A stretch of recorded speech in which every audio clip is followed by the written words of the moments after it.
अस्सलामुअलैकुम, good morning, खुशामदीद आपको कहेंगे नया दिन में। मैं हूं आपकी मेज़बान महक असलम। नया दिन, नई सुबह, एक नया अज़्म और आज है जुम्मा, तो नया दिन मुबारक के साथ साथ मैं आपको कहूँगी जुम्मा मुबारक। बड़ा ही बाबरकत दिन होता है जुम्मे का और इसके बारे में तो हमें खुसूसी कहा गया ना कि जुम्मे के दिन में एक पहर ऐसा आता है जब आपकी दुआ डायरेक्टली सुनी जाती है। आप जो दुआ मांगे वो कबूल होती है, वो कबूलियत की घड़ी है। लेकिन वो लम्हा कौन सा होता है? कहते हैं जी कि वो असर और मगरिब के दरमियान होता है ज़ोहर और मगरिब के दरमियान होता है। तो अल्लाह ताला हमारी दुआएं कबूल फरमाए। और जब हम बात करते हैं ना कि दुआएं कबूल होने की, तो हमेशा अपनी नीयत अच्छी रखें, क्योंकि जब आपकी नीयत अच्छी होगी तो यकीन करें कि अल्लाह ताला की बारगाह में आपकी जो दुआ है या जिस काम का भी आपने सोचा है वो खुद ब खुद हो जाता है और आपको पता भी नहीं चलता। तो हम बहुत सारी कोशिश करते हैं कि जी हम दिन के आगाज़ में आपके साथ बड़ी अच्छी अच्छी बातें करें ताकि आपका दिन जो है बड़े अच्छे तरीके से गुजरे। और एक तो अच्छी बात मैंने आपको बता दी है, शायद एक और अच्छी बात आपके साथ शेयर करते हैं। नेक बनने के लिए ऐसी कोशिश करो जैसी कोशिश खूबसूरत बनने के लिए करते हो। यानी कि जब हम तैयार होते हैं, मिरर के सामने खड़े होते हैं, हम कहते हैं जी एक्सपेंसिव प्रोडक्ट्स होनी चाहिए हमारे पास, मेकअप की, अच्छे फेस वॉशेज़ होने चाहिए। इसी तरह से जब आप नेक बनने के लिए, हम कहते हैं ना कोशिश करनी चाहिए, तो उसी तरीके से कोशिश करनी चाहिए कि अपने आप को आप उसी कैटेगरी में फॉल करवाएं कि जी आपने अगर कुछ अपने लिए बहुत महंगा ख़रीदा है तो कोशिश बहुत ज़्यादा सख्त होनी चाहिए। वो कोशिश कोई भी हो सकती है, किसी को हेल्प आउट करना हो सकता है, अपनी नेक नीयती हो सकती है, बुरे कामों से इज्तनाब हो सकता है। कभी कभी ऐसा होता है ना कि हम अपने नफ्स के ख़िलाफ़ नहीं जा पाते, तो अपने नफ्स के ख़िलाफ़ जाना भी एक जहाद है। और कभी हमारा नफ्स हमें भटकाता है गलत कामों के लिए, और वो गलत काम अगर हम तर्क कर दें तो ये भी एक बहुत बड़ी कोशिश होती है नेक बनने की। तो ऐसी कोशिशें किया करें। आगे बढ़ते हैं, टॉप स्टोरीज़ का जिक्र करेंगे। IMF की कड़ी शराइत से मुआशी बोलचाल, अमरीकी डॉलर ने पाकिस्तानी रुपए को क्लीन बोल्ड कर दिया है। इंटरबैंक में डॉलर 19 रुपये महंगा हो गया है, 285 रुपये 9 पैसे पर पहुंच गया है। सोने की भी लंबी छलांग जाहिर है, जब डॉलर ऊपर जाता है तो फिर सोना कहाँ रुकता है। एक दिन में 9,500 रुपये महंगा हो गया है। फ़ी तोला कीमत 2,06,500 रुपये तक पहुँच गई है। अब देखते हैं जी कि डॉलर का ये जो इतना आगे बढ़ना है और गोल्ड के जो रेट इतने ऊपर चले गए हैं, कहीं फुल स्टॉप लगेगा या फिर ये ऐसे बढ़ते हुए नजर आएंगे। इसके अलावा कर्ज प्रोग्राम की बहाली के लिए हुकूमत ने शरह सूद में 3% इजाफा कर दिया है। शरह सूद पहली बार 20% पर जा पहुंचा है। प्रोग्राम में मुआशी सूरत हाल पर आज हम डिटेल में बात करेंगे। और जब मुआशी सूरत हाल पर बात करें तो हमने देखा कि दो बड़े हैं जिनके ऊपर जंग हुई है ट्विटर में, यानी समाजी राबते की वेबसाइट ट्विटर का इस्तेमाल करते हुए लफ्जी गोलाबारी की गई है। मुआशी सूरत हाल पर इमरान मरीम नवाज के दरमियान ट्विटर वार जारी है। इमरान खान ने लिखा कि PDM ने 11 माह में डॉलर 110 रुपये महंगा कर दिया है, जबकि कर्ज़ों में 14 खरब का इजाफा हो गया है। ये तो एक सोची समझी सी बात है कि जब डॉलर बढ़ेगा तो आपके कर्ज वैसे ही बढ़ना शुरू हो जाएंगे। जबकि मरीम नवाज ने लिखा कि इमरान खान ने IMF के साथ जालिमाना डील की, मुआहदे की खिलाफ वर्जी ने मुल्क को मुआशी बदहाली की राह पर डाल दिया है। इसके अलावा हम आज बात करेंगे प्रोग्राम में इलेक्शन कमीशन के हवाले से। इलेक्शन कमीशन ने पंजाब और खैबर पख्तूनख्वा में इंतखाबात की तैयारियां शुरू कर दी हैं। आगे चलकर तमाम सियासी सूरत हाल पर बात करेंगे, क्योंकि जी कहा गया था कि 90 डेज़ में, जो कि हमारा आइन कहता है कि 90 दिनों के अंदर होने हैं इलेक्शन। जो मुल्क की आला अदलिया है उसने भी ये हुक्म दे दिया है। तो KP के और पंजाब में जो इलेक्शंस होने जा रहे हैं उसकी तैयारी कहाँ तक पहुँची है, सिक्योरिटी के क्या इंतजाम है, क्या प्लान तश्कील दिया गया है, इस पर हम डिटेल में बात करेंगे। इसके अलावा क्रिकेट के हवाले से आपको अपडेट करेंगे, क्या कमाल का कल मैच था। PSL में लाहौर कलंदर्स का धमाल, कोयटा ग्लैडिएटर्स को 17 रन से शिकस्त दे दी है। 149 रन के जवाब में ग्लैडिएटर्स 131 रन तक महदूद रही। क्रिकेट पर बात करेंगे, आज बहस मुबाहिसा करेंगे और जानेंगे कि लाहौर कलंदर के आगे हर टीम ढेर क्यों हो जाती है, क्या प्लानिंग्स नाकाम हो जाती हैं। लाहौर कलंदर्स क्या हर दफ़ा नई स्ट्रेटजी के साथ मैदान में उतरती है। ये लाहौर कलंदर अपने होम ग्राउंड में इतना रिलैक्स फील कर रही है कि बड़ी अच्छी परफॉर्मेंस हमें दे रही है। इसके अलावा चमन और गिरदो नवा में मूसलाधार बारिश हो रही है। जाती सर्दी दोबारा से लौट आई है। मेरी आवाज़ से आपको अंदाज़ा होगा कि लाहौर में सर्दी जो चली गई थी, जब हमने फ़ैन्स यहाँ पर ऑन कर लिए, तो अब वापस से अजीब मौसम है। यहाँ पर मौसम सर्द हो चुका है। शिमाली बलूचिस्तान के दीगर इलाकों में बारिश जारी है। ये बारिशों का सिलसिला कब तक जारी रहेगा, और ये जो बारिशें हैं जो कि हम नॉर्दर्न एरियाज़ में देख रहे हैं, पंजाब के मैदानी इलाकों में या बाकी पूरे पाकिस्तान में इनका क्या इम्पैक्ट रहेगा, इस पर बात करेंगे। इसके अलावा जिस्मानी वज़न में इजाफा जो है वो आपकी हेल्थ के लिए कभी भी अच्छा नहीं होता। लोग करने के लिए कई एक्सरसाइज कर रहे होते हैं, कई जतन कर रहे होते हैं, और बाज़ औक़ात पिल्स पर आ जाते हैं, मेडिसिन पर आ जाते हैं और कहते हैं जी कि मेडिसिन खाने से वक्त ही आपकी बॉडी डिटॉक्स हो जाती है, लेकिन इसका लॉन्ग टर्म कोई फ़ायदा नहीं है बल्कि नुकसान है। तो मेडिसिन लेना, पिल्स लेना, अपने आप को कम करने के लिए, अपने फ़ैट को बर्न करने के लिए, बजाय इसके आप एक्सरसाइज करें, आप जो मेडिसिन लेते हैं उसका कितना नुकसान होता है, आज इस पर हम जो है वो डिस्कशन करेंगे। हमने बात की थी, वो गुफ्तगू हम आपको दिखाएंगे। इसके अलावा इंसानियत की खिदमत के बारे में हमारा इस्लाम क्या कहता है।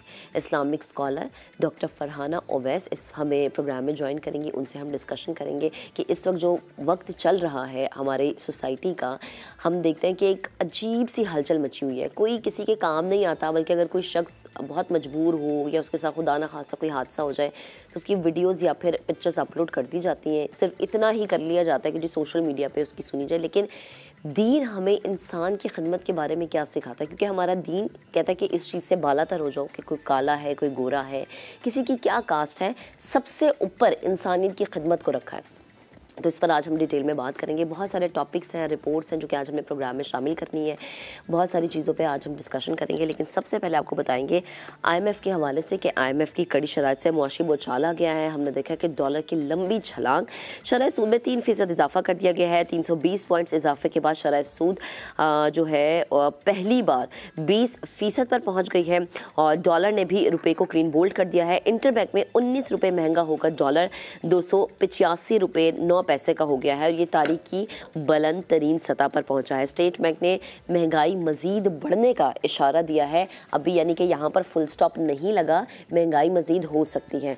तो अभी आपको एक रिपोर्ट दिखाते हैं इस हवाले से।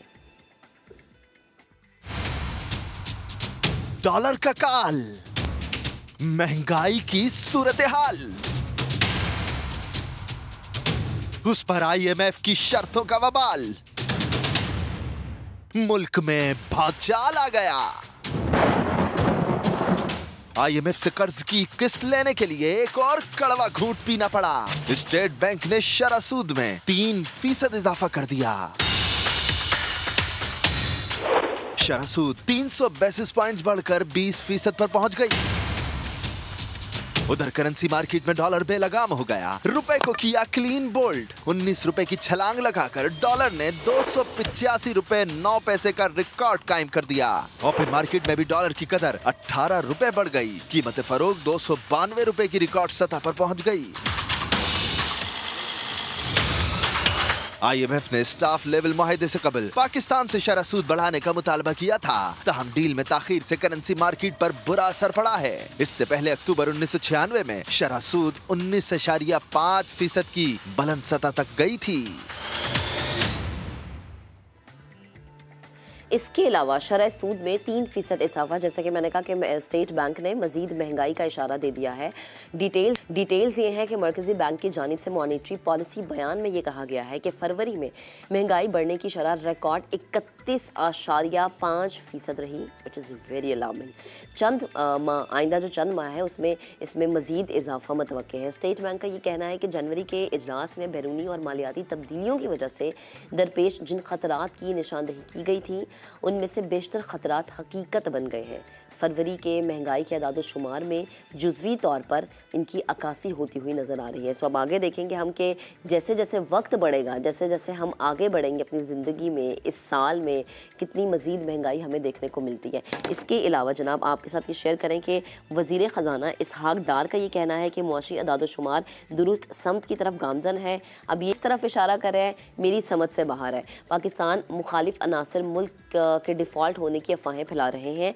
IMF के साथ मुज़ाकरात मुकम्मल होने के करीब है। स्टाफ लेवल मुआहिदा आइंदा हफ्ते मुतवक्के है। IMF से जल्द मामलात हल हो जाएंगे। क्या उनका कहना था, ज़रा आपको सुनवाते हैं।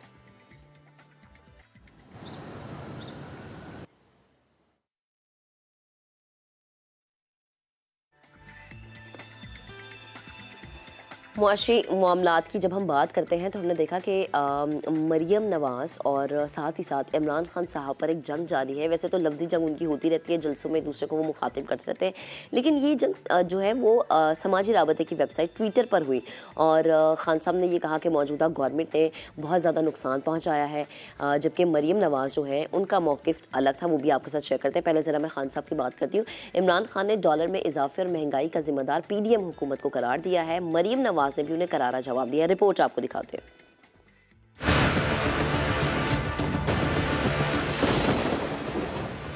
मुआशी सूरत हाल, उस पर सियासत की चाल। ट्विटर के महाज पर एक बार फिर इमरान खान और मरियम नवाज के दरमियान ट्विटर वॉर। इमरान खान ने कहा, पीडीएम हुकूमत के 11 माह में रुपए की कदर 65% गिर चुकी है। रुपए की बेकदरी से मुल्क पर कर्जों में 14,000 अरब रुपए से जायद का इजाफा हो चुका। महंगाई 75 साल की बुलंद तरीन सतह पर है। इमरान खान का ये लिखना था कि मरियम नवाज ने जवाबी वार दागा। लिखा, ढिठाई देखो, वो लोग जो तुम्हारी इस गंद को खत्म कर रहे हैं, तुम अपना गंद उनके सिर डाल रहे हो। तुम्हारी बेरहम लूटमार, नाअहली, गलत तरजीहात, IMF के साथ जालिमाना डील और उसकी खिलाफ वर्जी ने इस मुल्क को मुआशी बदहाली की राह पर डाल दिया। इमरान खान ने लिखा, पाकिस्तान के अवाम साबिक आर्मी चीफ की जानिब से मुजरिमों को मुल्क पर मुसल्लत करने की भारी कीमत चुका रहे हैं।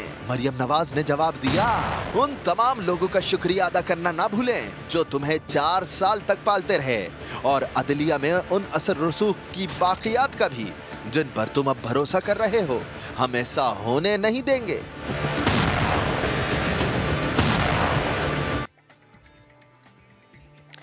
अब आपको बताएं कि खान साहब और मरियम नवाज़ जिस तरह से आमने सामने नज़र आए हैं, वो ज़ाहिर सी बात है कि एक ऐसी चीज़ है जिस पर डिस्कशन करना बड़ा ज़रूरी है और हर कोई इस पर गुस्से का इजहार कर रहा है। अब आपको बताएं, इस पर बात करते हैं। मलिक बोस्तान साहब ने हमें ज्वाइन कर लिया, उन्हें शामिल गुफ्तगू करते हैं। मलिक बोस्तान साहब, बेहद शुक्रिया वक्त देने के लिए, गुड मॉर्निंग। सबसे पहले तो डॉलर का जो रेट है, मैं उस हवाले से बात करना चाह रही हूँ कि सडन इतना इजाफा, और ये तारीख में पहली बार हमने देखा है, और तारीख की बुलंद तरीन सतह को ये छुआ है, और अभी ये कहा जा रहा है जी कि इसमें मजीद इजाफा होगा। सर, आप क्या कहेंगे? देखो, कल आपकी ट्रिब्यून ने, सलमान सिद्दीकी ने भी ये स्टोरी और ये खबर दी थी एक्सप्रेस में, मैं उर्दू में भी और इंग्लिश में भी, कि IMF ने नया एक मुतालबा रख दिया है कि पाकिस्तान जो है अपने डॉलर के रेट को अफगान बॉर्डर रेट के साथ मुंसलिक करे। तो ये मैं समझता हूँ बहुत बड़ी ज्यादती थी और बड़ी नेगेटिव खबर थी।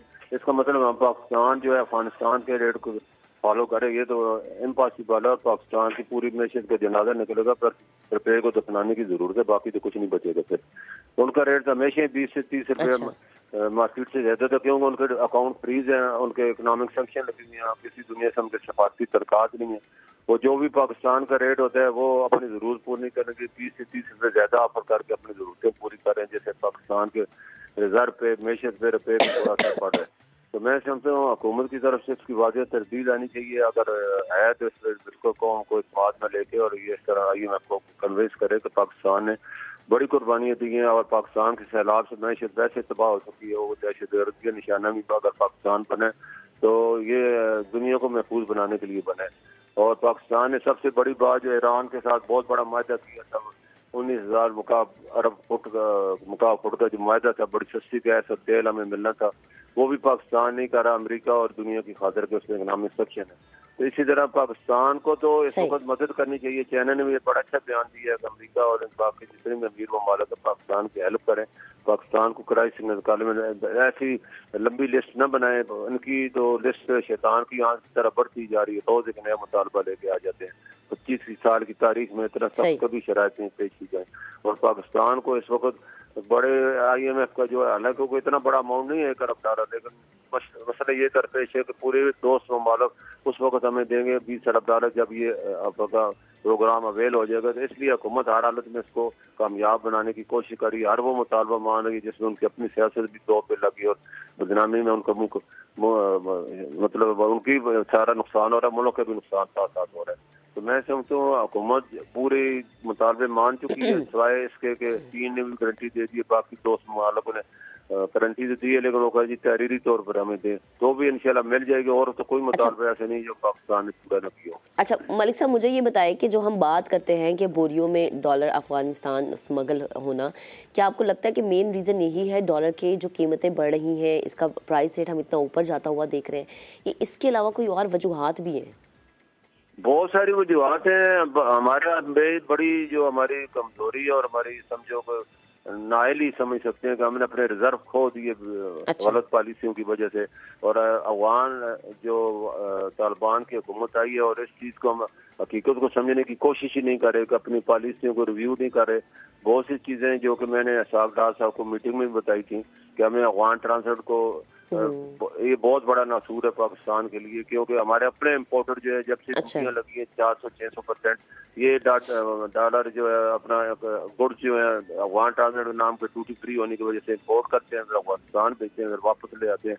तो ये सबसे तबाही का बायस बना है। इसको हमें सोचना होगा और अफगान हुकूमत के साथ बात करके उनसे जो उनकी लिस्ट लेनी होगी बाकायदा, जो भी कंटेनर हो उनके हुकूमत से हो गया है और वो हमें स्कैन करके उसको भेजें। अगर कोई ऐसी चीजें जो कि पाकिस्तान वापस आ रही है उनकी जरूरत में शामिल नहीं है तो उन्हें फ्रीज किया जाए।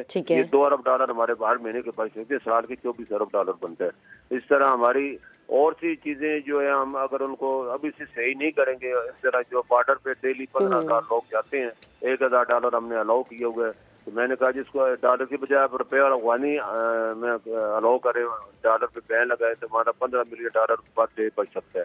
तो ये ऐसी चीजें हैं जो कि हम अपने, और उसके अलावा आवाम का भी फर्ज बनता है, और खास तौर पर उन लोगों से मैं रिक्वेस्ट करूंगा जिन्होंने इस मुल्क की दौलत कमाई और बाहर के बैंकों के खजाने भर दिए, पाकिस्तान को कंगाल कर दिया। आपने तो कुछ दिन पहले सिराज अल हक साहब जो जमात इस्लामी के अमीर हैं, उन्होंने 18 उन आदमियों के नाम लिए जो कि साबका वज़ीर आज़म है और मौजूदा भी हुक्मरान है, उसमें साबका फौजियों के भी, जर्नैलों के भी नाम है, बैरिकेड के भी नाम है, सेनानियों को भी नाम है।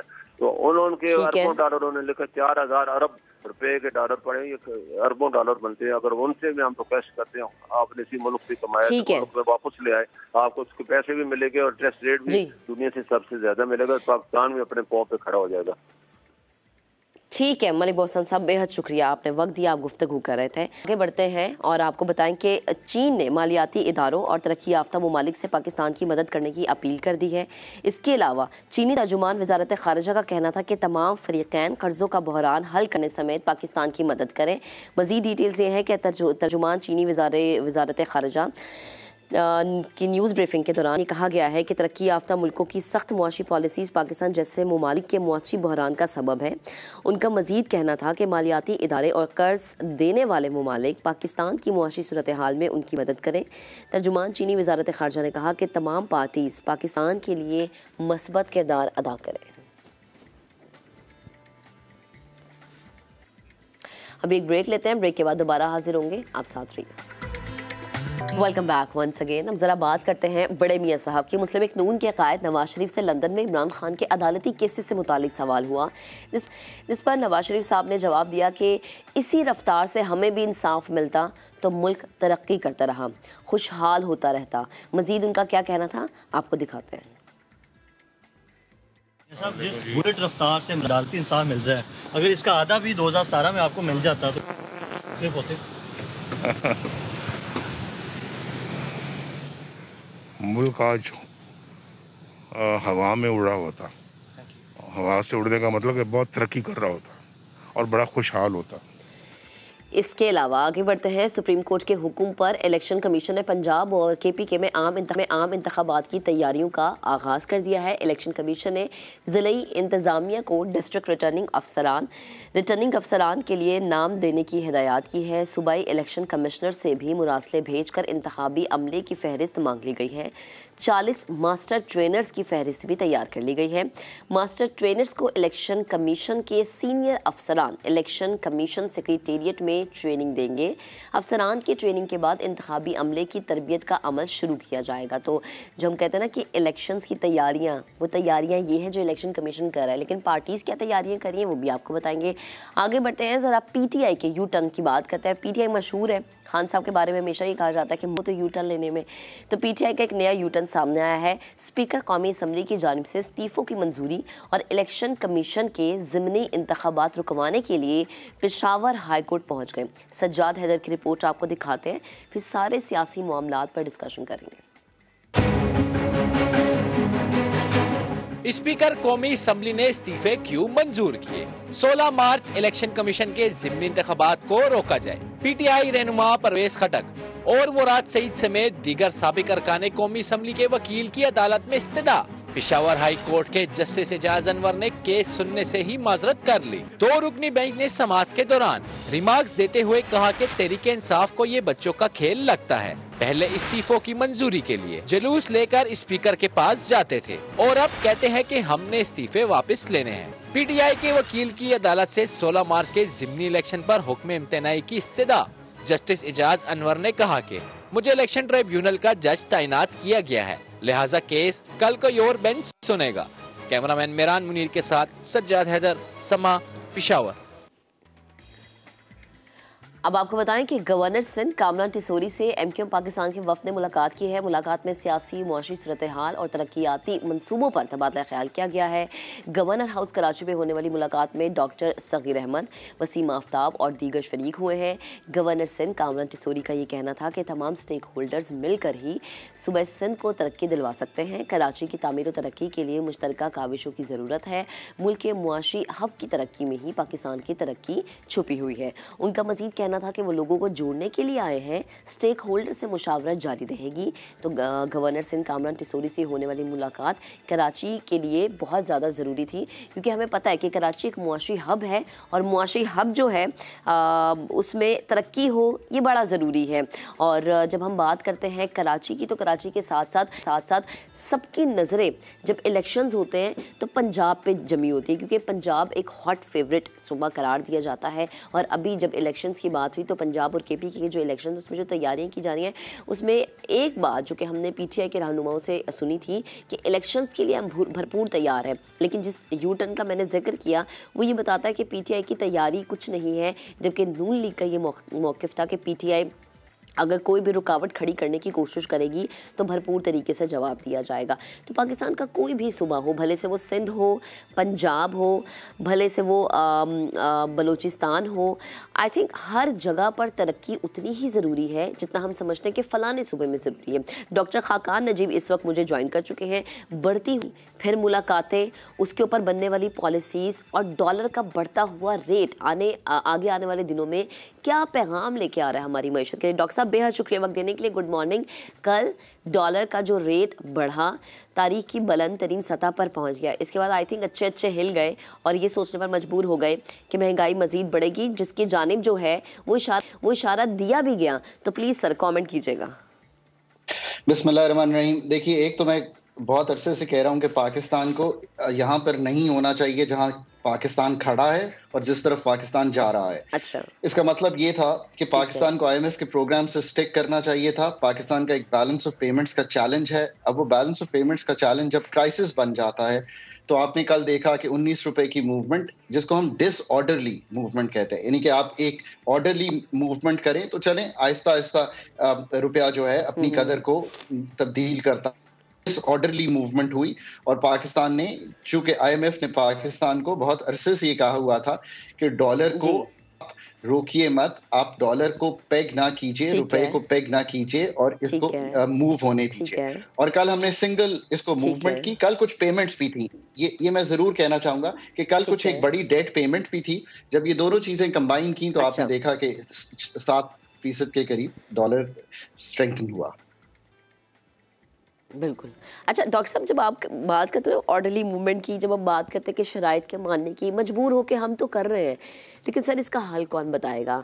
हमारे मुल्क में इतने अच्छे हमारे मुआशियात मौजूद है, पॉलिसी मेकर्स मौजूद हैं हमारे मुल्क में, लेकिन हल वो नहीं निकल रहा जिसकी हम एक्सपेक्टेशंस लगा बैठे हैं। महंगाई का होना, महंगाई का बढ़ना ठीक है, किसी हद तक दिल पे पत्थर रख के हम एक्सेप्ट कर रहे हैं, लेकिन सर कोई हल तो होगा, कोई वे आउट तो होगा, कोई रास्ता तो होगा। हमें तो अभी कोई रास्ता ही नज़र नहीं आ रहा। आप बिल्कुल दुरुस्त कह रही हैं। I think Pakistan bar bar IMF के पास जाता है। आईएमएफ सिर्फ एक आईसीयू का डॉक्टर है। सो आप बिल्कुल इसको अगर आसानी से सब समझना चाहते हैं तो जब आईसीयू में इंसान होता है तो उसके जो दिल है उसको स्टेबलाइज कर दिया जाता है। तो आईएमएफ क्या करता है कि उसको एक स्टेबलाइज करके आईसीयू से जनरल वार्ड में ले आता है। उसके बाद उसकी एक सर्जरी चाहिए ताकि उसकी जो क्लॉग्ड आर्टरीज हैं उनको बाईपास किया जा सके। पाकिस्तान की क्लॉग्ड आर्टरीज क्या हैं?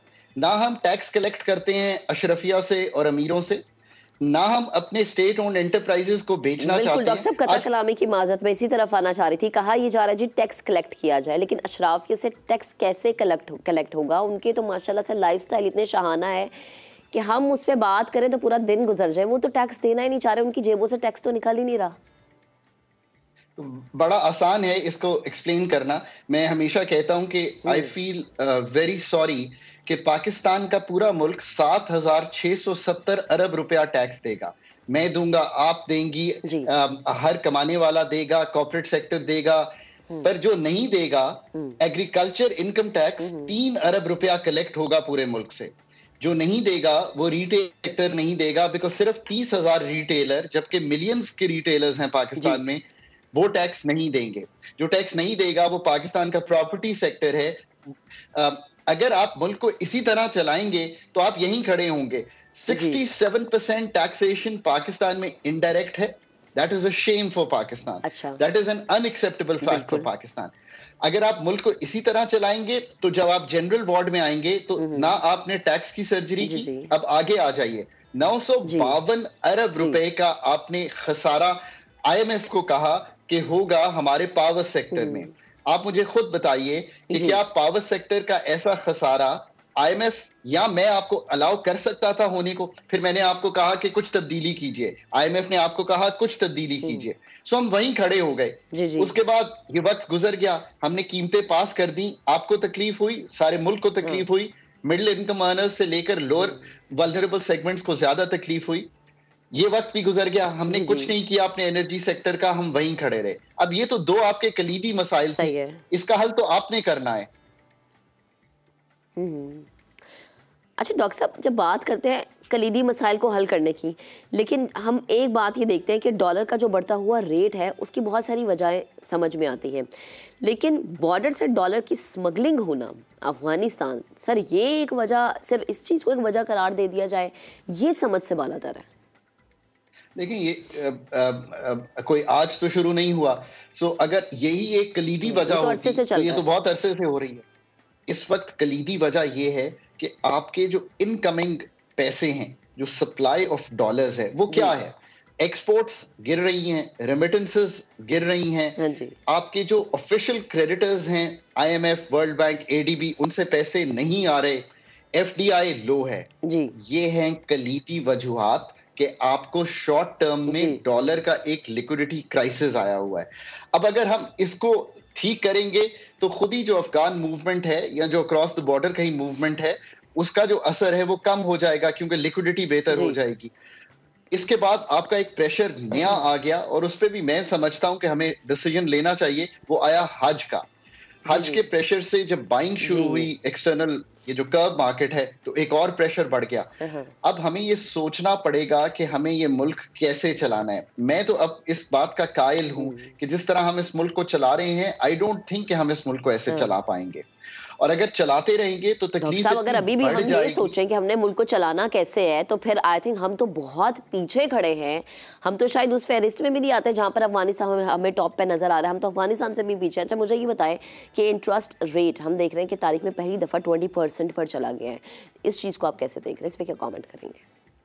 लेकिन इस चीज को तो मैं बिल्कुल इस तरह देखता हूं कि अगर IMF की एक कंडीशनैलिटी थी, हमने उसको पूरा कर दिया। अब ये समझ लेना चाहिए कि ये हमने क्यों किया उनके कहने पे, या उनसे मुशावरत पे, सही जो वर्ड होगा कि उनके साथ मुशावरत पे हमने ये क्यों किया। वो इसलिए किया कि वो समझते हैं कि आपकी कोर इन्फ्लेशन आसानी से ये चीज होती है जिसमें फूड का और एनर्जी का कंपोनेंट नहीं होता, तो जो कोर इन्फ्लेशन 21% रूरल थी, उन्होंने कहा कि ये बहुत ज्यादा है और बढ़ रही है, हालांकि 31% आपकी SPI आ रही थी, उसको छोड़ भी दे तो आप कोर के करीब ले जाएं अपने इंटरेस्ट रेट को, तो आप उसको ले गए। अब बात यह है कि अगर इन डेप्थ आप पाकिस्तान की इकोनॉमी को देखें तो मेरा ख्याल है कि शायद ये जो आखिरी हमने राइज किया है, एक तो ये बहुत स्टीप था, और ये शायद हमें बहुत पहले करके इससे कम लेवल पे हम शायद मैनेज कर जाते, अगर हमने राइजेस पहले वाले जो है प्रॉपरली किए होते। और यहाँ पे आई थिंक फिर वही बात है, मैं बारहा कहता हूं कि ओनर्स रिस्पॉन्सिबिलिटी हम पे है, हमारे इदारों पे है, हमारी अथॉरिटीज पे है, हम जैसे लोगों पर है कि हम सही काम करें। अगर हमने ये पहले किया होता तो शायद हम पहले ही संभाल लेते। दूसरी बात ऑफ कोर्स ये है कि पाकिस्तान के एक बहुत बड़ा इनफॉर्मल सेक्टर है, पाकिस्तान का एक सप्लाई क्राइसिस है। जब तक इन चीजों को ठीक नहीं करेंगे, फूड इन्फ्लेशन और एनर्जी इन्फ्लेशन कहां से आ रही है? Inefficiency of the power sector, inefficiency of the gas sector, उसको ठीक IMF ने नहीं करना।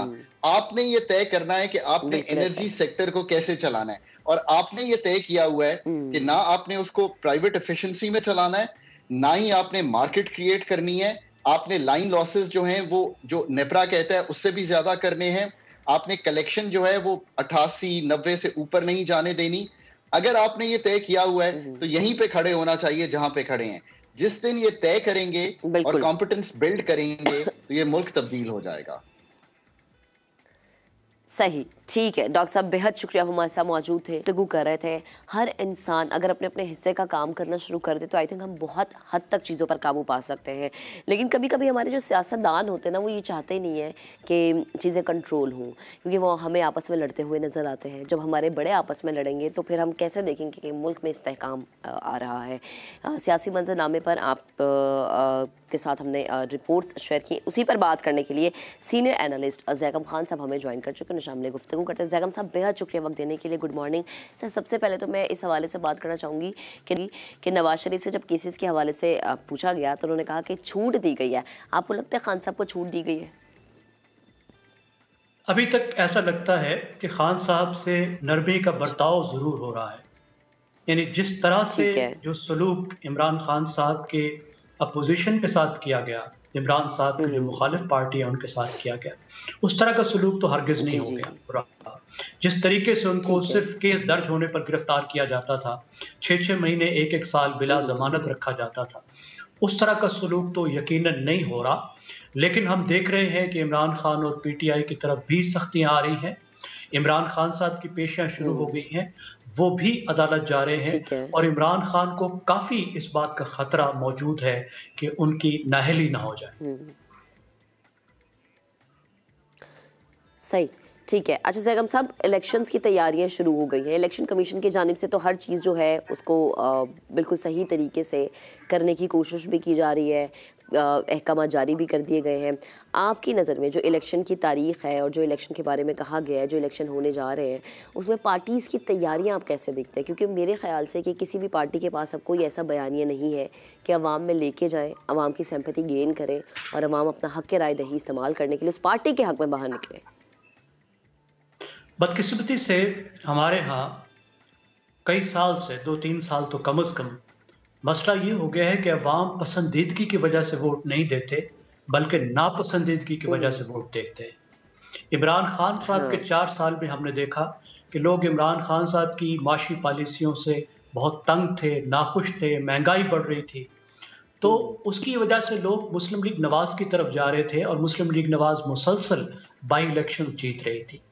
लेकिन जब से मुस्लिम लीग हुकूमत में आई है और ये मईशत नहीं संभाल सकी और महंगाई मजीद बढ़ गई, तो उसके नतीजे में आप देख रहे हैं कि लोग मुस्लिम लीग से नाखुश हैं। तो लोग किसी पार्टी को इस वजह से नहीं दे रहे वोट के उस पार्टी से खुश हैं। लोगों की बड़ी तादाद, खासतौर पर वो वोटर जो इधर से उधर हो रहे हैं, ऐसे वोट दे रहे हैं कि वो हुकूमत से नाखुश हैं या दूसरी पार्टी से नाखुश हैं। तो मैं आपसे इत्तफाक करता हूँ कि इस वक्त हमारे सियासतदान, सियासी जमातें लोगों को एतमाद देने से कासिर हैं और लोग नाखुशी की वजह से मोबिलाइज हो रहे हैं, खुशी की वजह से मोबिलाइज नहीं हो रहे। और मुझे लगता है इस बात का काफ़ी ख़तरा है कि अगले इलेक्शन में टर्नआउट काफ़ी कम होगी, क्योंकि लोगों के पास कोई उम्मीद नहीं है। ठीक है। अच्छा जैगम साहब, हमें याद होगा कि बाई इलेक्शंस में जब मुस्लिम लीग नून को शिकस्त हुई और पीटीआई हमें जीतती हुई नज़र आई, तो उस वक्त नवाज शरीफ साहब के ये अल्फाज थे कि हमें अपने गलत फ़ैसलों का खुमियाजा भुगतना पड़ा। गलत फ़ैसले, हमें याद है कि उस टाइम पे वज़ीर ख़जाना इसहाक डार साहब थे। महंगाई की शरह में इजाफा हुआ, पेट्रोल जो है, माज़त मिफ्ता इस्माइल साहब उस वक्त वज़ीर ख़जाना थे, पेट्रोल की कीमतें बढ़ी, महंगाई में इजाफा हुआ। आवाम जितनी अब परेशान है उतनी ही हमें तब परेशान नजर आती है, बल्कि मुझे लगता है अब तो ज़्यादा हो गया है। डॉलर का रेट बढ़ा, तो सर डोंट यू थिंक कि उस वक्त जो कंडीशन थी एज इट इज़ वही अभी कंडीशन है? नून लीग अभी भी कंफ्यूज है कि मुआशी फैसले लेने चाहिए या नहीं लेने चाहिए, और अब इलेक्शन की सूरत हाल अगर पैदा होती है तो क्या नून लीग के हक़ में अवाम बाहर निकलेगी? मैं समझता हूँ पहले से ज़्यादा हालात ख़राब हो गए हैं। मुस्लिम लीग नवाज जब हुकूमत में आई तो शुरू में उसने बिल्कुल ठीक फैसले किए, थोड़ा सा उन्होंने वक्त ज़ाय किया, लेकिन जब मिफ्ता इस्माइल आए तो जो ज़रूरी काम करने वाले थे उन्होंने किए, कौमी मफादात में किए। उससे ज़रूर मुस्लिम लीग नवाज को कुछ सियासी नुकसान हुआ, लेकिन उसका हल उन्होंने ये ढूंढा कि इसहाक डार साहब को भेजा और इसहाक डार साहब ने कहा मैं मईशत को भी ठीक कर लूँगा और उसकी वजह से सियासत भी ठीक हो जाएगी। लेकिन जो उन्होंने तरीका अपनाया वो बहुत ख़राब था। तरीका ये था कि नवंबर की पहली तारीख को पाकिस्तान ने IMF के साथ अपना प्रोग्राम का एक हिस्सा, जिसको 9th रिव्यू कहते हैं, उसको मुकम्मल करना था, लेकिन इसहाक डार साहब करने से इनकार कर दिया, जिनकी उस वक्त ज़रूरत थी उस माहदे के तहत जो पाकिस्तान ने IMF से किए थे। और उन्होंने कुछ मफरूज़े कायम किए। उन्होंने फ़र्ज़ किया कि जो बैरून मुल्क से हमारे दोस्त हैं वो बहुत सारे पैसे भेज देंगे। उन्होंने ये फ़र्ज़ कर लिया कि वो रुपए की कीमत को, यानी डॉलर के रेट को मसनूई तौर पे मैनेज कर लेंगे। उनके तमाम मफरूज़े गलत साबित हुए। उसके नतीजे में पाकिस्तान को 100 जूते भी खाने पड़े, 100 प्याज भी खाने पड़े, एक महंगाई का तूफान भी आया, डॉलर भी आउट ऑफ कंट्रोल हुआ और पाकिस्तान को इस वक्त आकर IMF की शराइत पहले से ज़्यादा सख्त तौर पे तस्लीम करनी पड़ रही है और मईशत पर भी बहुत ही बुरे असरात पड़े हैं। और ये जो मईशत के असरात हैं, ख़ास तौर पर जो महंगाई है, इसका मुस्लिम लीग नवाज को एक कीमत अदा करनी पड़ेगी। आप देखिए, महंगाई जो है ये पाकिस्तान की तारीख की सबसे बड़ी महंगाई है, यानी 32% महंगाई जो है वो है जिसको कंज्यूमर प्राइस इंडेक्स कहते हैं, यानी आम मुख्तलिफ जो आपकी अशिया हैं उनकी कीमत। लेकिन जो खुराक है वो 40% से ज्यादा महंगी हो गई है। इस पूरी नस्ल ने, नस्ल क्या, इस वक्त जितने लोग भी जिंदा हैं, इस तरह की महंगाई देखी। और जब इस तरह की महंगाई होगी तो आप ये तसव्वुर नहीं कर सकते कि लोग हुकूमत से खुश होंगे या उसे वोट देंगे। ज़ैगम साहब, जो जायचा आपने खींचा है उसमें यकीनन मुस्लिम लीग नून हमें सख्त मुआशी हालात में नज़र आ रही है, कैसी गली में नज़र आ रही है कि उनके पास कोई रास्ता नहीं है कि उन्होंने करना क्या है। तो मुझे बताएं कि ऐसी सिचुएशन में बड़े मियाँ साहब का वापस आना और पार्टी को सहारा देना, चूँकि वो लंदन से बैठ के तो चीज़ें चला रहे हैं, लेकिन फिर भी पाकिस्तान में आना, वो कहते हैं ना घर में माँ मौजूद हो तो बच्चों का एक अलग ही हौसला होता है, तो क्या उनका पाकिस्तान आना आपकी नज़र में बनता है? मेरे ख्याल में उनका आना बहुत पहले बनता था। अगर वो पहले आ जाते तो शायद उनको इस बात का अंदाज़ा होता कि इस वक्त इसहाक डार की मुल्क को ज़रूरत नहीं है, मिफ्ता इस्माइल ही की ज़रूरत थी और जो फैसले करने थे उनकी ज़रूरत थी। उनके बाहर रहने की वजह से बहुत से गलत फैसले हुए, लेकिन मेरे ख्याल में इस वक्त इतना नुकसान हो चुका है और माशी हालात ऐसे हो चुके हैं कि शरीफ अगर आते हैं तो बहुत ज़्यादा फ़र्क नहीं पड़ेगा। कुछ तो फ़र्क पड़ेगा, वो बहुत बड़े लीडर हैं, लेकिन मैं नहीं समझता कि उसकी वजह से मुस्लिम लीग नवाज जो है उसकी बिल्कुल किस्मत बदल जाएगी, वो इलेक्शन जीतने की पोजीशन में आ जाएगी। अच्छा, सही, यानी अभी आप ये कह रहे हैं कि मुस्लिम लीग नून इस पोजीशन में आपको नहीं नज़र आ रही कि वो इलेक्शन जीत सकती है। तो मुझे ये बताएं कि फिर पीपल्स पार्टी को आप कहाँ खड़े होता हुआ देख रहे हैं कि पीपल्स पार्टी की स्टैंडिंग पोजीशन क्या है?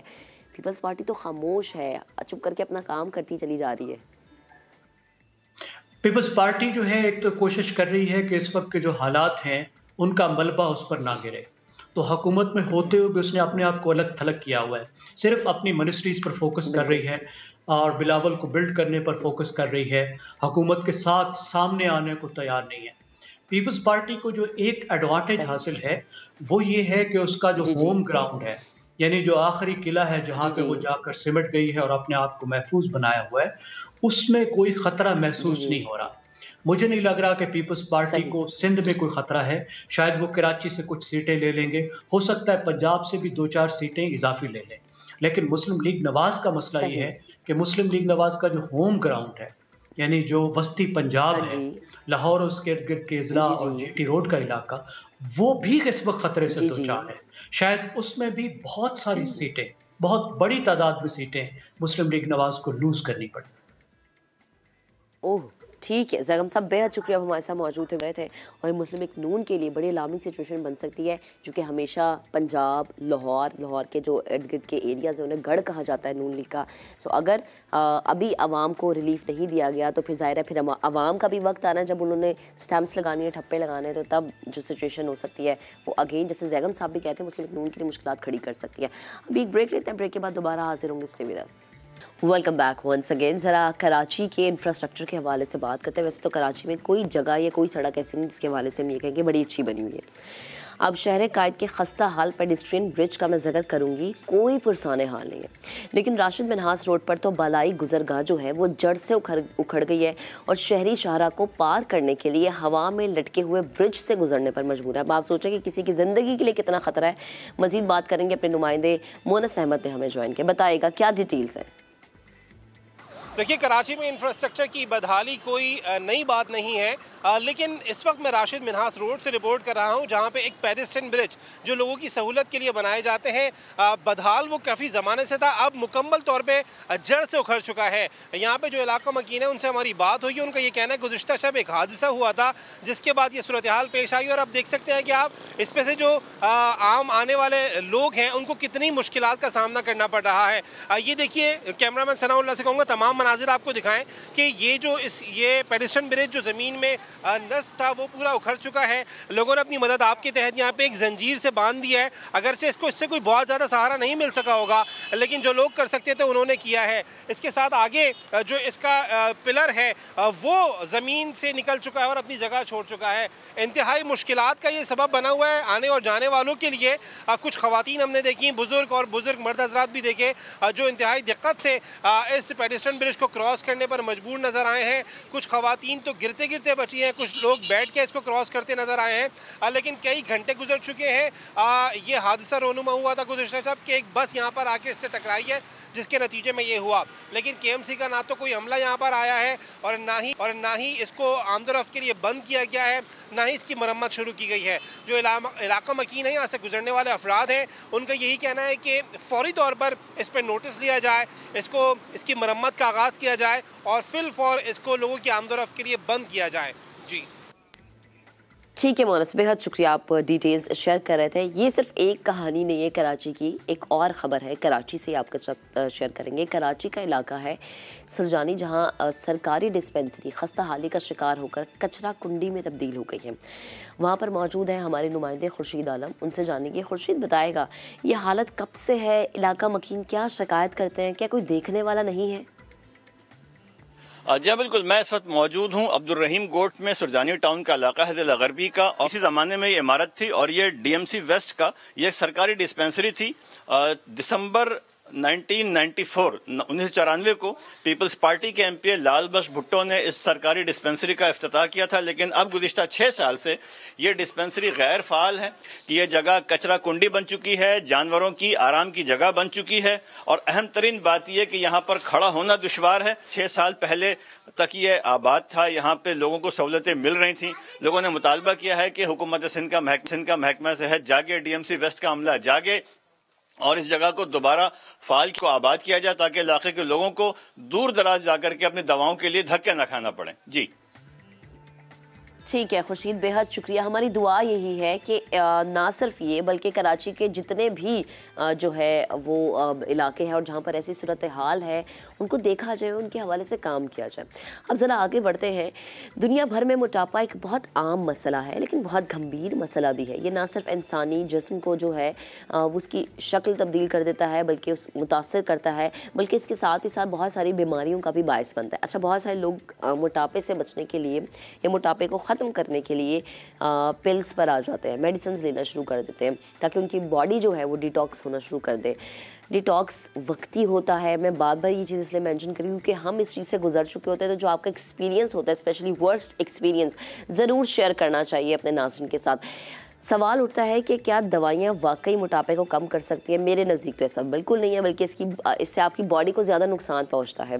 माहिर ग़िज़ाइयत ज़ोहा मतीन से हमने गुफ्तगू की थी, आपको ये गुफ्तगू दिखाते हैं।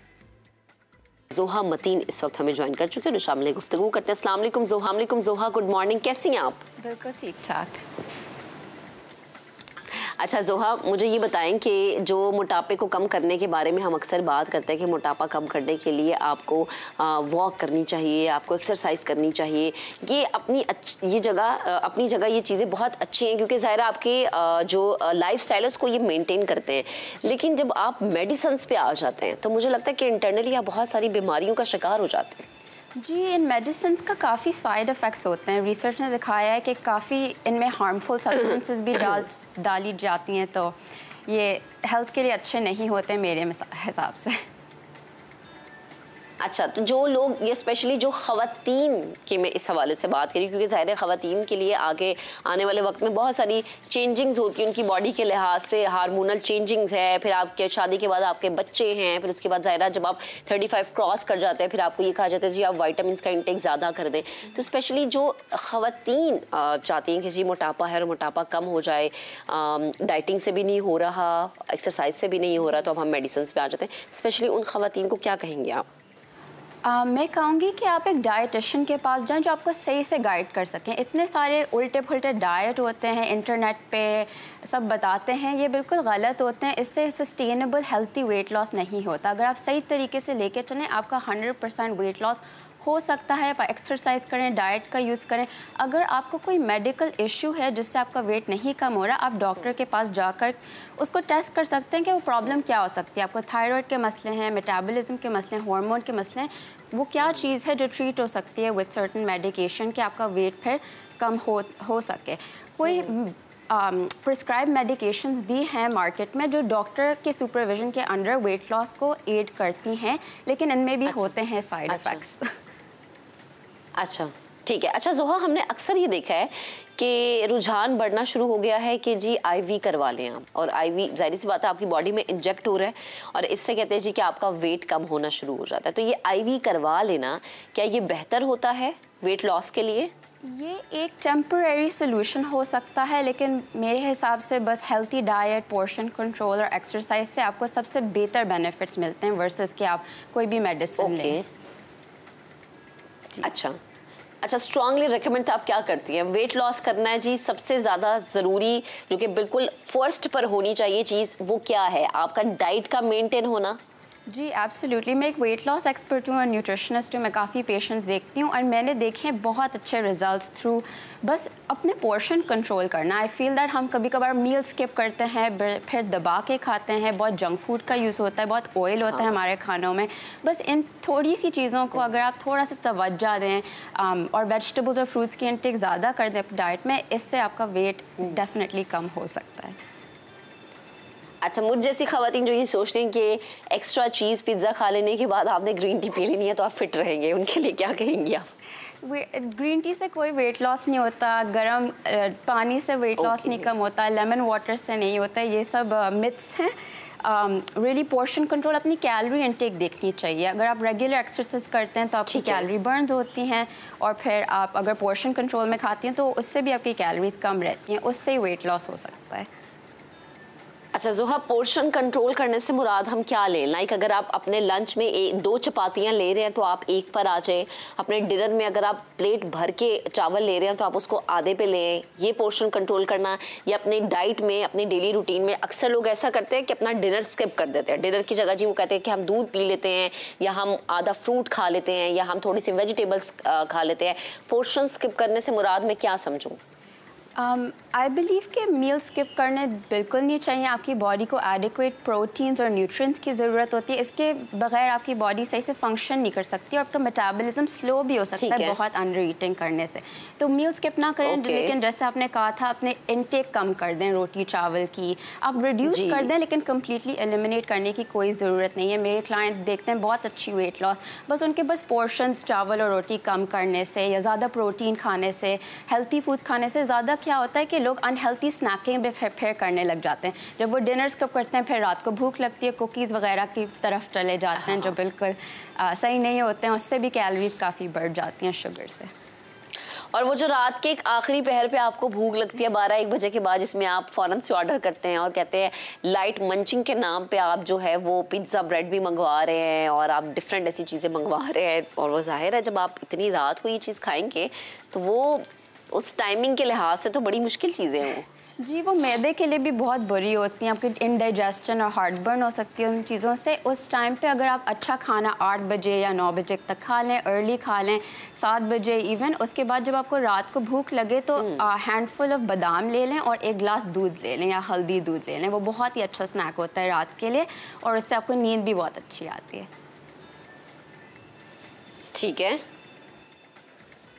ठीक है। अच्छा, मुझे लास्ट में सिर्फ एक बताएं बात ये कि हमने अक्सर देखा है कि हमारे जो टीन एज के बच्चे होते हैं वो ज़्यादा मोटे हो जाते हैं, इसलिए क्योंकि हम बचपन से शायद ये कहते हैं कि जी बच्चे का मोटा गोलू मोलू होना बड़ा ज़रूरी है। अगर बच्चा मोटा होगा, थोड़ा सा गोल मटोल सा होगा, प्यारा भी लगता है, लेकिन एक सर्टन टाइम पे आगे फिर माओ को टेंशन शुरू हो जाती है कि मोटापे की वजह से बच्चा भाग नहीं पा रहा, मोटापे की वजह से बच्चा एक्टिव नहीं हो रहा, स्कूल्स के डिफरेंट चीज़ों में पार्टिसिपेट नहीं कर रहा। तो इस तरह की माओ को आप क्या कहेंगी? I would give the message कि वो माएँ अपने बच्चों को, यंग बच्चों को डाइट पे नहीं डालें। ये बहुत ही रिस्ट्रिक्टिव ईटिंग बिहेवियर्स उनके साथ फिर पूरी लाइफ में जाते हैं और फिर पूरी ज़िंदगी डाइट पे होते हैं।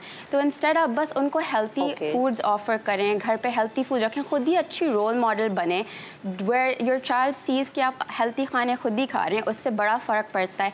और बस बच्चों को अगर आप हेल्थी ऑप्शंस बार बार प्रेजेंट करते हैं, जंक फूड घर में नहीं लाते हैं, उनको बस एक्टिव रखते हैं, वो सबसे बेहतर सोल्यूशन है। क्योंकि बड़े होकर उनको समझ ही आ जाता है कि जी खुद ही हेल्थी ईटिंग करना है। लेकिन कभी कभार मैं देखती हूँ कि माएँ अपने बच्चों को कीटो डाइट या ऐसी डाइट पे डालती हैं और बहुत उनकी सेहत के लिए अच्छा नहीं होता, उनकी ग्रोथ के लिए अच्छा नहीं होता है। हाँ, अच्छा जोहा, हमने देखा है कि कुछ बच्चे होते हैं कि आप उन्हें जितना मर्जी खिला लें, जैसे मेरा बेटा, उसको जो मर्जी खिला लो लेकिन वो मोटा नहीं होता। पता नहीं, अब मुझे समझ नहीं आती उसकी बॉडी स्ट्रक्चर ऐसा है या कुछ आपके जीन्स में ऐसी चीज़ हो जाती है। लेकिन कुछ बच्चे, इवन कुछ बड़े भी ऐसे होते हैं, वो कहते हैं हवा भी पास से गुजरे या पानी भी पी लें तो वो भी लग जाता है। उनको फिर एफर्ट करनी होती है ज़्यादा स्नैकिंग करने की, स्मॉल पोर्शंस में पूरे दिन में खाने की, क्योंकि उनके कोई लोग होते हैं उनकी एपेटाइट ही कम होती है और वो ज़्यादा शायद एक्टिव भी होते हैं, तो उनको रेगुलर स्नैक्स लेने से काफ़ी फ़ायदा पड़ता है, या उनको स्मूदीज़ पीने से भी काफ़ी फ़ायदा पड़ता है। लिक्विड कैलोरीज जब अंदर करते हैं उससे बहुत सारी कैलोरीज अंदर चली जाती हैं। तो फॉर वेट गेन ये सबसे बेस्ट सोल्यूशन है कि जूसेस या स्मूदीज़ ज़्यादा पिएं अपनी डाइट में। सही है। अच्छा, अगर मैं अडल्ट्स के हवाले से बात करूँ तो यही सेम चीज़ उसमें है कि कुछ लोग बहुत ही खाते हैं कि हम लोग जेलस होना शुरू हो जाते हैं कि यार इतना खाते और मोटे भी नहीं होते, और हम लोगों के पास से हवा भी गुजरती है, पानी भी हम पी लेते हैं तो वो लग जाता है। तो इसमें क्या होता है? बेसिकली वो लोग ज़्यादा एक्टिव होते हैं, या वो हमें लगता है कि वो ज़्यादा खाते हैं, वो असली में इतना नहीं खाते हैं। ओवरऑल यही मैंने देखा है कि जो मेरे सबसे लीन फ्रेंड्स होते हैं सब समझते हैं ओ ये तो जंक फूड खाते हैं, लेकिन शायद वो सिर्फ 1 या 2 मील दिन में खा रहे हैं, वो ज़्यादा स्नैकिंग नहीं करते हैं। जेनेटिक्स छोटा ही पार्ट प्ले करता है, लेकिन इतना बड़ा पार्ट नहीं प्ले करता आपके वेट में। मोस्टली आपकी हैबिट्स होती हैं, आप कितने एक्टिव हैं, या पूरे दिन आप सोफे पे बैठते हैं, आपको जॉब है डेस्क वाली, उससे ही फ़र्क पड़ता है। लेकिन आई फील दैट पाकिस्तान में हमारी एक्टिविटी लेवल इतनी नहीं, इस पर डेफिनेटली फोकस करके हम ज़्यादा अपने वेट को कंट्रोल कर सकते हैं। सबसे ईजी वे है ये। अच्छा, मुझे बताएं कि हम डिफरेंट एज पे आके हम कहते हैं कि जो डिफरेंट एज पे डिफरेंट आपका जो है वो डाइट प्लान होना चाहिए। तो वो लोग जो कि 20 से 30 की ब्रैकेट में हैं और जो 30 प्लस से 50 की ब्रैकेट में हैं, उनके लिए डाइट प्लान क्या सजेस्ट करेंगे आप? इट रियली डिपेंड्स, उनकी वेट क्या है, उनकी हाइट क्या है, सबके हिसाब से डिफरेंट डाइट प्लान होते हैं। बिकॉज सब एक ही नहीं होते हैं, उनकी डिफरेंट मेडिकल कंडीशंस हो सकती हैं, तो एक डाइट प्लान सबके लिए नहीं काम करेगा। लेकिन फॉर एग्जांपल अगर मैं एक हेल्थी डे का डाइट प्लान बनाऊँ, एक जेनेरिक वाला मैं आपको बताऊँ, हेल्थी डे का डाइट प्लान बताती हूँ। अच्छा, अगर आप 2 अंडे और 1 टोस्ट, वेट लॉस के लिए, अगर वेट लॉस के लिए बताऊँ? जी प्लीज़। अच्छा, एक वेट लॉस डाइट के लिए अगर आप अडल्ट हैं तो आप 2 अंडे और 1 ब्रेड सुबह में ले लें, ये काफ़ी प्रोटीन रिच ब्रेकफास्ट होता है। उसके साथ एक फ्रूट ले लें। फिर लंच में आप एक छोटी रोटी ले लें, बिल्कुल size of quarter plate size की एक रोटी ले लें। उसके साथ वेजिटेबल्स या सैलड ले लें और एक पाम साइज़ ऑफ प्रोटीन ले लें, या चिकन हो सकती है, फ़िश हो सकती है, या 1 कप दाल ले लें। सेम फॉर डिनर, लंच और डिनर में ये दोनों में आप ये पोर्शन साइज़ लें। और स्नैक में 1 कप योगर्ट और छोले ले लें, 1 बोल छोटे छोले, या एक और फ्रूट ले लें। ये बहुत ही अच्छी डाइट है फॉर वेट लॉस, जो हेल्थी भी होती है। ठीक है। अच्छा जोहा, हमने देखा कि कुछ लोग अपनी बॉडी को डिटॉक्स करने के लिए वो डिटॉक्स वाटर हम बना लेते हैं, जिसमें पुदीना है, लेमन है, जिंजर है, क्यूकम्बर है। तो ये वो कहते हैं जी कि अच्छा अगर बॉटल बन गई है तो फिर आप मजबूर होते हैं कि आपने इसको पीना है, इस पानी को ख़त्म करना है। बॉडी डिटॉक्स करना बड़ा ज़रूरी है, क्योंकि कहते हैं कि वेट लॉस करने में ये भी एक अहम किरदार अदा करता है। बेहतरीन तरीका क्या है बॉडी को डिटॉक्स करने का आपकी नज़र में? Scientifically there is no concept. चलें जी, हमने बात की थी, वो बात हमने आपको, वो गुफ्तगू हमने आपको दिखाई। बड़ा ज़रूरी है हेल्दी फिट रहने के लिए अपने मुंह पे थोड़ी देर के लिए जिप लगाएं, यानी कम खाएं, अपना जो पोर्शन है खाने का उसको कम रखा करें। अच्छा, इसके साथ साथ ये तो हो गया ना कि आपकी बॉडी को क्या चाहिए, लेकिन आपकी रूह की जो ग़िज़ाइयत होती है, मुझे लगता है वो ये होती है कि आप लोगों से मोहब्बत करें, प्यार करें, ताकि आपको इत्मीनान और तसल्ली मिले। इंसानों से प्यार और मोहब्बत और ज़रूरतमंद इंसानों की मदद के अमल को हर दीन और मज़हब में तहसीन की नज़र से देखा जाता है, लेकिन दीन इस्लाम ने खिदमत इंसानियत को बेहतरीन अखलाक और अजीम इबादत करार दिया है। इस्लाम इंसानियत की खिदमत के बारे में जो तालीम हमें देता है वो ये सिखाता है कि जब आप किसी की खिदमत करें या किसी भी इंसान की मदद करें तो आप इस चीज़ से बालातर हो जाएं कि उसका ताल्लुक़ किस मज़हब से है, किस फ़िरके से है, वो काला है या गोरा है, अरबी है या अजमी है। ये चीज़ वो है जो कि हम हुज़ूर करीम सल्लल्लाहु अलैहि वसल्लम के वक्त से सुनते आ रहे हैं और आखिर तक यानी क़यामत तक हम अपने बच्चों को, अपनी नस्ल को यही तालीम देते आएंगे। अब इस तमाम सूरत हाल पर बात करने के लिए Islamic scholar doctor Farhana Owais साहिबा इस वक्त मुझे ज्वाइन कर चुके हैं, उन्हें शामिल गुफ्तगू करते हैं। अस्सलाम वालेकुम डॉक्टर साहिबा, गुड मॉर्निंग, कैसी हैं आप? वालेकुम अस्सलाम, अल्हम्दुलिल्लाह बिल्कुल ठीक, आप कैसी हैं? अल्हम्दुलिल्लाह। हमारा दीन बड़ा ही खूबसूरत है, बड़ी ही प्यारी तालीम है इंसान से मोहब्बत के हवाले से, इंसानियत की खिदमत के हवाले से, लेकिन जो आजकल का वक्त है हम शायद ये चीज़ें पीछे भूल आए हैं। कोई शख्स सड़क पे, एक छोटी सी मिसाल दे रही हूँ कि किसी को मदद की ज़रूरत होती है, हम उसको अगर हेल्प आउट भी करें तो हम उसकी या तो पिक्चर ले लेते हैं या उसकी वीडियो बना लेते हैं, या अगर खुदा न खास्ता कोई रोड एक्सीडेंट होता है, बजाय इसके कि हम उसकी मदद करें तो हम उसकी वीडियो बना लेते हैं, सोशल मीडिया पर अपलोड कर देते हैं। आप मेरी बात से मुत्तफ़िक करेंगी? बिस्मिल्लाहिर्रहमानिर्रहीम, जी बिल्कुल आप सही कह रही हैं कि दौर तो कुछ इसी किस्म का है कि बजाय इसके कि आप मदद करें उसकी वीडियोस बनाते हैं और फिर अपलोड कर रहे होते हैं। लेकिन मेरा ख्याल है महक इसकी भी कुछ वजूहात हैं। पहले तो मैं आपको ये बताऊं कि ये जो इंसानियत की खिदमत है ना, या ये कि आप किसी के भी काम आए, और इंसानियत का मतलब ये है कि अगर आप पूरी मखलूक़ात का भी इसमें शामिल कर लें तो भी बहुत अच्छा होगा, क्योंकि रसूल पाक सल्लल्लाहु अलैहि वसल्लम का इरशाद तो ये है कि तमाम मखलूक़ात जो हैं वो अल्लाह का कुंबा हैं। तो जब आप सल्लल्लाहु अलैहि वसल्लम ने ये बात कह दी तो इसका मतलब है कि सिर्फ इंसान ही नहीं, अगर जानवरों में से भी किसी के साथ कुछ गलत हो रहा हो तो आप उसको भी बचा लें तो अच्छा है। तो ये जो इंसानियत की खिदमत है ना, ये एक यूनिवर्सल कॉन्सेप्ट है, यानी इसका ताल्लुक किसी मजहब से नहीं है, दीन से नहीं है, किसी कौम से नहीं है, किसी फ़िरके से नहीं है, बल्कि आपको एज ए होल देखना होता है कि कहाँ पर किसको ज़रूरत है। कौन भूखा है आप उसको खाना खिला सकते हैं, कौन प्यासा है उसको पानी पिला सकते हैं, किसको लिबास की ज़रूरत है तो आप लिबास दे सकते हैं। तो गोया ये तमाम चीज़ें जो हैं आपके आसपास जो भी हो रही हूँ, आपको ये देखना है कि कहाँ पर क्या ज़रूरत है और किस तरह से हम उसको पूरा कर सकते हैं। और दीन इस्लाम की जब हम बात करते हैं तो वो तो इतना ज़्यादा हमें इन चीज़ों की तालीमात देता है, क्योंकि ये तो अखलाकियात की बुनियाद है कि आपके पड़ोस में कोई भूखा ना सो रहा हो, आपके आसपास कोई जो है वो ज़रूरतमंद ऐसा ना हो कि जिसकी ज़रूरत आप पूरी कर सकते हो लेकिन आप पूरी ना कर रहे हो। तो दीन तो हमें बहुत ज़्यादा इन चीज़ों की तालीमात पर जोर देता है और हमें सिखाता है, लेकिन हम उसको किस तरह से लेते हैं ये देखने की ज़रूरत है। दूसरी बात ये कि जो आपने कही कि जब कोई ऐसा वाक़या होता है तो हम लोग बजाय इसके कि वहाँ पर मदद करें, जैसे कि अक्सर एक्सीडेंट के केसेस में मैंने भी देखा है कि जब कोई एक्सीडेंट होता है तो लोग आगे बढ़ के मदद नहीं करते। कुछ लोग कर भी जाते हैं, लेकिन जो कर देते हैं तो फिर हमारे यहाँ कुछ पुलिस के मामलात ऐसे होते हैं कि कभी कभी वो उनको इन्वॉल्व कर लेते हैं इस तरह से कि वो मुश्किल में आ जाते हैं। तो हमें सिस्टम को थोड़ा आसान करने की भी ज़रूरत है। जब हम सिस्टम को आसान करेंगे और ये लोगों को सिखाएंगे कि पुलिस उन लोगों से ताउन करेगी जो कि ऐसे लोगों की मदद करके उनको हॉस्पिटल तक पहुंचाते हैं या उनको उस जगह तक पहुंचाते हैं जहां पर उनकी वो नीड पूरी हो रही हो, तो यकीनन लोग फिर आगे बढ़ेंगे। दीन के हवाले से अगर हम देखें तो उसमें तो कोई कमी नहीं है, लेकिन हमें लोगों की थोड़ी सी तरबियत करने की ज़रूरत है और अखलाकी तौर पर उनको मजबूत करने की ज़रूरत है।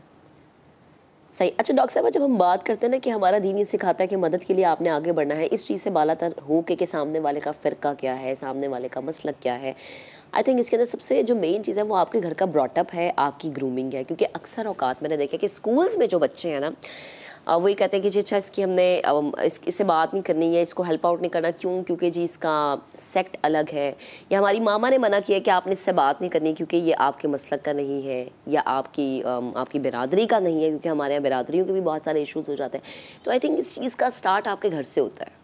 जी बिल्कुल सही कहा आपने कि मुझे याद आया कि रसूल पाक सल्लल्लाहु अलैहि वसल्लम की खिदमत में एक बच्चा आया करता था जो कि जिसने इस्लाम कबूल नहीं किया था और वो बहुत अच्छे से काम करता था।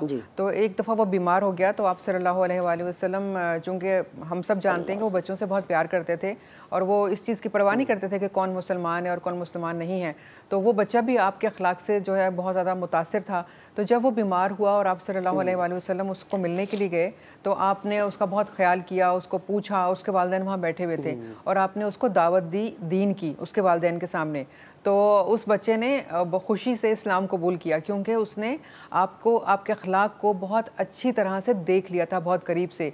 तो अगर हम दीन की बात करते हैं तो हमें ये चीज़ें अपने बच्चों को घर में भी सिखानी है और स्कूल में भी सिखानी है।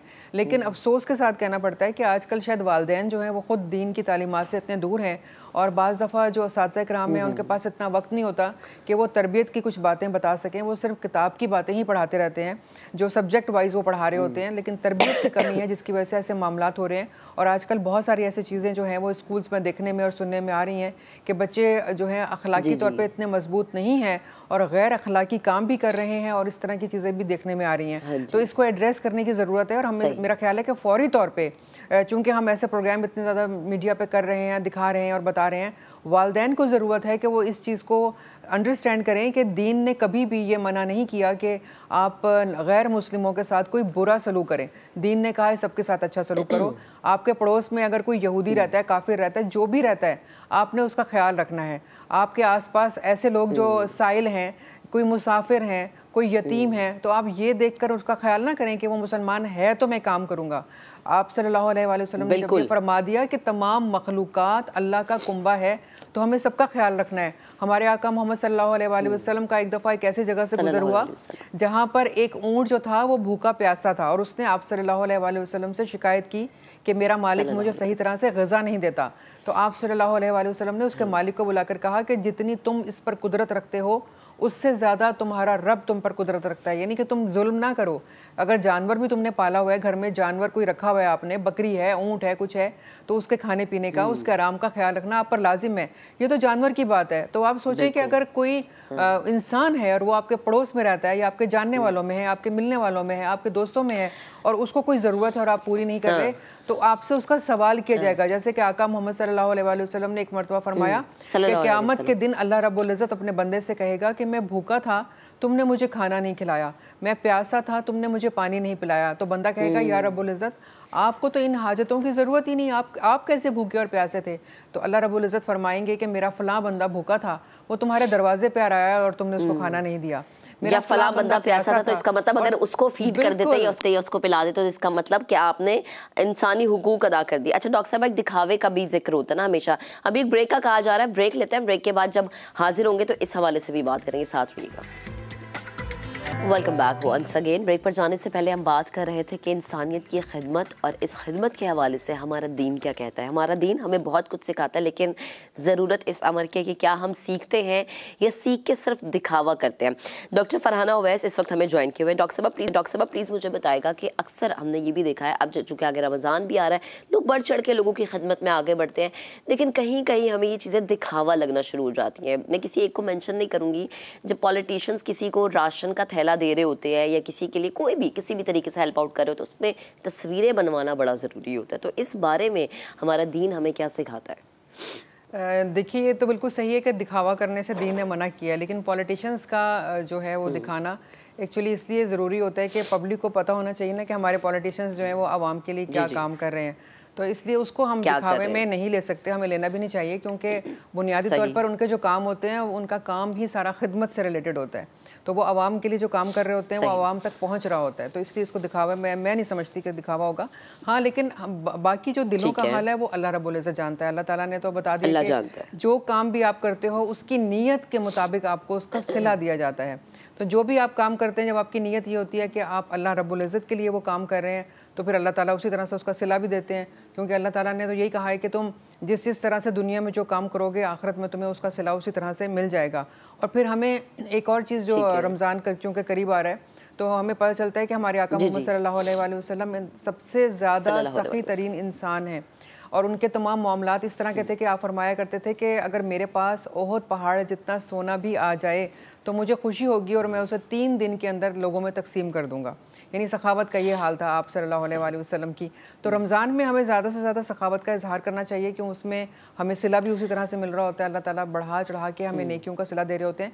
लेकिन इसके साथ साथ हमें ये भी जहन में रखना चाहिए, जो कुरान ने हमें एक पैगाम दिया है कि नेकी सिर्फ ये नहीं है कि तुम अपने चेहरों को मशरिक या मगरिब की तरफ फेर लो, बल्कि नेकी ये है कि तुम अल्लाह रब्बुल इज़्ज़त को एक जानो और जिन चीज़ों पे ईमान लाने के लिए अल्लाह रब्बुल इज़्ज़त ने फरमाया है उस पर ईमान लाओ और अपने क़राबतदारों पर खर्च करो, साइलीन पर खर्च करो और बेवाओं और यतीमों के काम आओ। ये नेकी है, क्योंकि जब हम ये देखते हैं ना कि अल्लाह रब्बुल इज़्ज़त को राज़ी करना है और रब हमारा किस बात से राज़ी होता है, तो रब इस बात से राजी होता है कि उसके बंदों में आसानियां तकसीम की जाएं, क्योंकि हमारे आका मोहम्मद बिल्कुल डॉक्टर साहब आप दुरुस्त फरमा रही है, क्योंकि जब हम इंसानों के हुकूक अदा करेंगे तो यकीनन ये वो चीज़ें को ज़्यादा राज़ी करती है। बेहद शुक्रिया, हमारे साथ मौजूद थी, गुफ्तगू कर रही थी।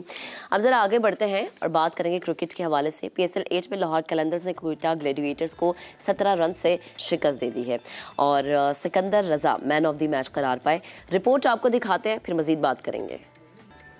PSL में होने वाले मैचेस और स्पेशली जो कल का मैच था उस पर बात करने के लिए senior sports analyst Mirza Iqbal big साहब हमें ज्वाइन कर चुके हैं। मिर्ज़ा भाई बेहद शुक्रिया वक्त देने के लिए, गुड मॉर्निंग। क्या करिए कोयटा ग्लैडिएटर्स, एक टाइम था हम देखते थे कि लाहौर कलंदर्स हमें पॉइंट्स टेबल पर सबसे नीचे नज़र आ रही है, लेकिन गुज़श्ता 1-2 सालों से काफ़ी उन्होंने तब्दीली भी की, अपने आप को उन्होंने मैनेज भी किया, उन्होंने दिखाया भी लोगों को कि मेहनत जो है उसका सिला मिलता है।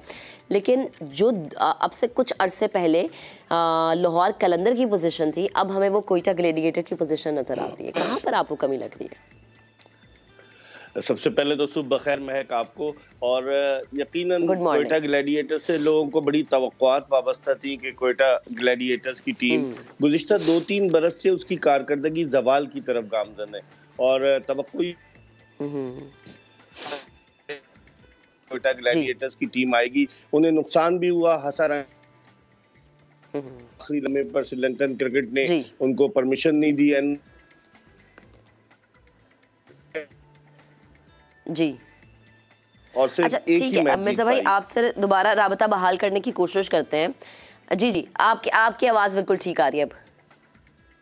ये कह रहा था कि कोयटा ग्लैडिएटर्स जी प्लीज बात मुकम्मल कीजिएगा। लेकिन वो जो तवक्कुआत पर पूरा उतरने में नाकाम रही। और दूसरी तरफ आप देखें लाहौर कलंदर्स की कारकर्दगी 3 और तीनों मैच जीतने में कामयाब हुई है, तो इसका मतलब है वो जी ठीक है। मिर्ज़ा भाई से राब्ता बहाल करने की कोशिश करते हैं और हम बात कर रहे हैं PSL में होने वाले मैचेस के हवाले से, और मैचेस में जितनी बेहतरीन कारकर्दगी इस वक्त लाहौर कलंदर्स दिखा रही है, आई थिंक ये उसी चीज़ का सिला है जो कि एक टाइम पर जो है हमने देखा था कि किस तरह से लाहौर कलंदर को तनकीद का निशाना बनाया जाता था। सिकंदर रजा कल के मैच में मैन ऑफ द मैच करार पाए, उनकी जो कारकर्दगी है, परफॉर्मेंस है, उस पर ज़रा आपको रिपोर्ट दिखाते हैं। ये मनाज़िर क्या शानदार मनाज़िर, आई थिंक हर एक प्लेयर को इसी तरह से जम के खेलना चाहिए। मिर्ज़ा भाई से हमारा राबता बहाल हो चुका है। मिर्ज़ा भाई प्लीज़ अपनी बात मुकम्मल कीजिएगा। मैं ये कह रहा था कि कोयटा ग्लैडिएटर्स महक जिस तरीके की परफॉर्मेंस दे रही है, तवक्को कोई भी नहीं कर रहा था, और उनको एक सेटबैक भी हुआ कि हसारंगा के जो आखिरी लम्हे पर जो है उनको श्रीलंकन क्रिकेट ने इजाजत नहीं दी, लेकिन इसके बावजूद जो बड़े बड़े नाम है कोयटा ग्लैडिएटर्स के लिए वो परफॉर्म करने में नाकाम रहे। मार्टिन गप्टिल ने सिर्फ 1 सेंचुरी स्कोर की, उसके बाद से वो नाकाम है। इफ्तिखार अहमद जिन्होंने 6 छक्के वहाब रियाज को लगाए थे जब एक मैच हुआ था एग्जीबिशन कोयटा में, वो बिल्कुल इस टूर्नामेंट में बुझे नजर आए, और हफीज को उन्होंने रखा। तो मैं समझता हूँ उनकी बैटिंग लाइनअप जो है उन तवक्कुआत पर पूरा उतरने में नाकाम रही जो कि की जा रही थी। और सिकंदर रजा की आपने जो रिपोर्ट दिखाई महक, और सिकंदर रजा ने जो परफॉर्मेंस दी, सियालकोट में पैदा हुए और फिर उसके बाद उन्होंने फाइटर पायलट के लिए इम्तिहान दिया, उसमें क्लियर हो गया। वो फाइटर पायलट बनना चाहते थे, लेकिन हुआ ये कि जब वो आंखों के इम्तिहान टेस्ट के लिए गए, आई टेस्ट के लिए, तो वो उसमें फेल हो गए, जिसकी वजह से वो पाकिस्तान से चले गए। पहले कुछ अर्से स्कॉटलैंड रहे, फिर जिम्बाब्वे शिफ्ट हो गए और वो जिम्बाब्वे में रहते हैं। लेकिन उन्होंने क्या कमाल की बैटिंग की है। कल एक मुश्किल मरहले पर जब 50 रन पर 7 विकेटें गिर गई थी, उन्होंने बड़ी जबरदस्त बैटिंग का मुजाहरा किया। आज की कप्तानी पे भी सवालिया निशान है। फिर इसके अलावा हमने देखा कि मोइन खान टीम मैनेजर हैं, उनसे शायद चीज़ें मैनेज नहीं हो रही, क्योंकि ज़ाहिर है जब आप चीज़ें मैनेज नहीं करके खेलते या किसी हिकमत अमली के साथ आप मैदान में नहीं उतरते तो फिर परफॉर्मेंस किसी तौर पे अच्छी नहीं जाती। सही कहा महक आपने, लेकिन जब टीम हारती है ना तो बहुत सारे मसाइल सामने आते हैं। जब टीम जीतती है, कहते हैं ना कि जीत सारी खामियों को छुपा देती है और शिकस्त का कोई वाली वारिस नहीं होता।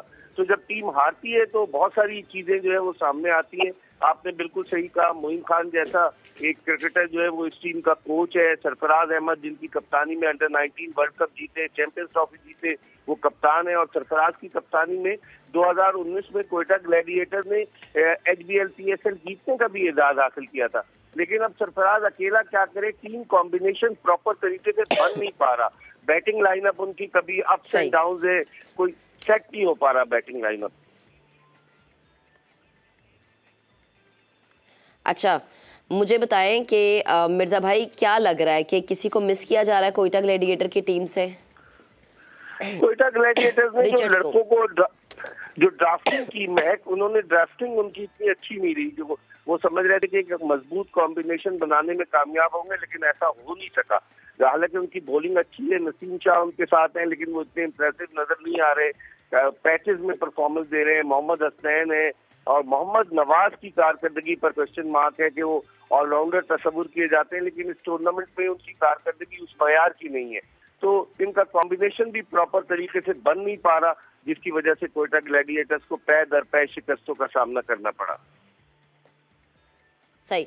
तो अब जो अगले मैचेस हैं, उन मैचेस में आपको लगता है कि कोयटा ग्लैडिएटर कुछ बेहतरीन हिकमत अमली के साथ हमें मैदान में नजर आएगी?